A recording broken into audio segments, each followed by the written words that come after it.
Have you ever cooked mashed potatoes that tasted off? I mean, a little bland, a little watery. No worries. Today I'm going to help you fix that.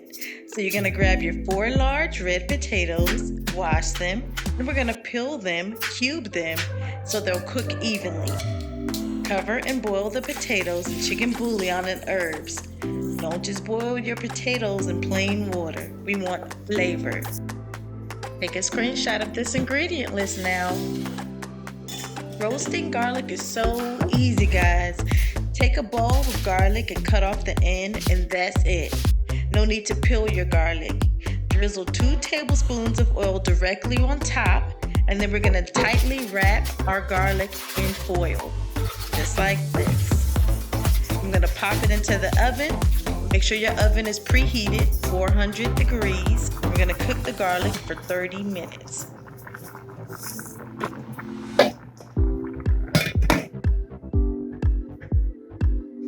All right, and after boiling for 10 minutes, we're going to drain the water before adding butter and cream and the rest of these ingredients.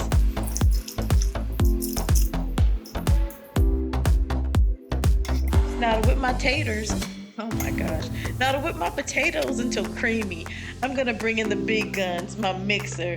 This lifts the air into the potatoes, making them very airy and fluffy. Y'all see I made a mess.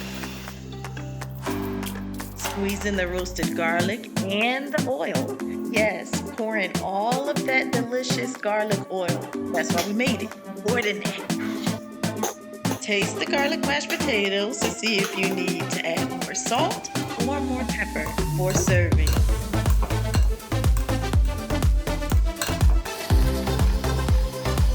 Throw these creamy roasted garlic mashed potatoes into a beautiful serving bowl.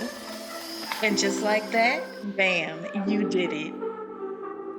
Thank you so much for cooking with me. I'm Naj. Grab your plate and let's eat, because I'm hungry and I'm not waiting for you. Bye-bye.